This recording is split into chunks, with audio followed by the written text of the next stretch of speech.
Je ne sais pas pourquoi les vaches ruminent. En tout cas, l'appareil digestif de la vache m'est inconnu.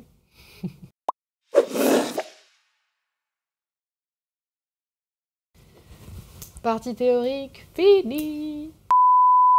Dans une posture d'argumentateur. D'argumenteur. Argumentaire, je sais pas. Dans une posture de quelqu'un qui argumente. Voilà. Voilà.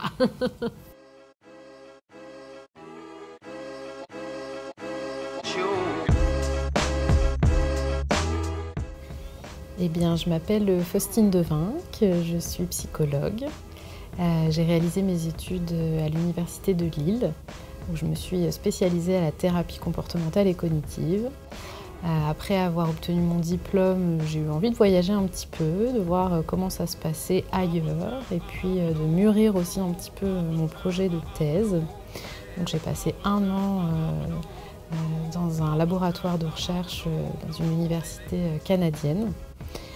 En revenant en France, j'ai bossé dans un service d'addicto et puis j'ai commencé donc, ma thèse de doctorat sur l'impact des ruminations mentales sur la dépendance à l'alcool. Après avoir soutenu ma thèse, j'ai eu l'occasion de commencer à enseigner, ce qui m'a énormément plu et c'est devenu une évidence que dans ma vie de psy, il y aurait la pratique clinique, il y aurait et surtout l'enseignement.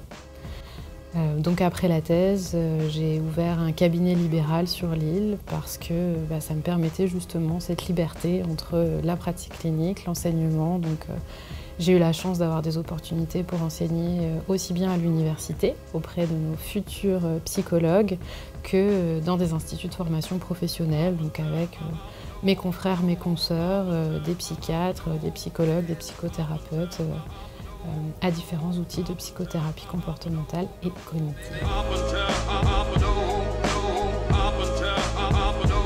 Ah, excellente question, celle à laquelle on n'a pas envie de répondre.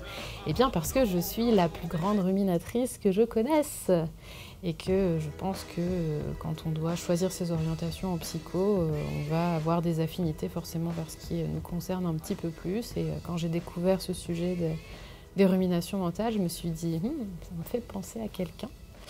Voilà, j'ai eu l'occasion d'expérimenter des outils qui m'ont paru extrêmement efficaces, qui m'ont fait énormément de bien, qui m'ont paru ultra pertinents pour mes patients, c'est sûr, pour mon entourage aussi. Et donc, d'où l'idée d'aller vraiment développer ces outils-là, m'y former spécifiquement, accumuler de l'expérience et puis surtout pouvoir le transmettre au plus grand nombre parce que je suis persuadée que beaucoup de gens ruminent et peuvent bénéficier de ces apprentissages.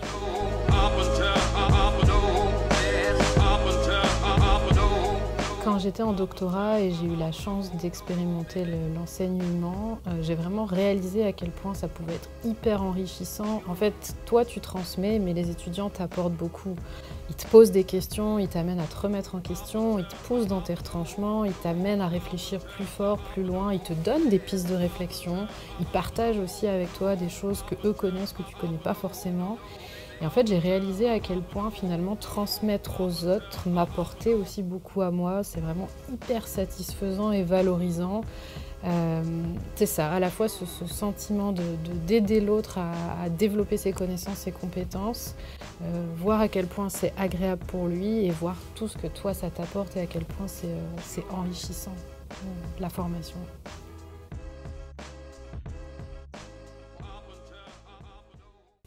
Nous sommes des manipulateurs machiavéliques.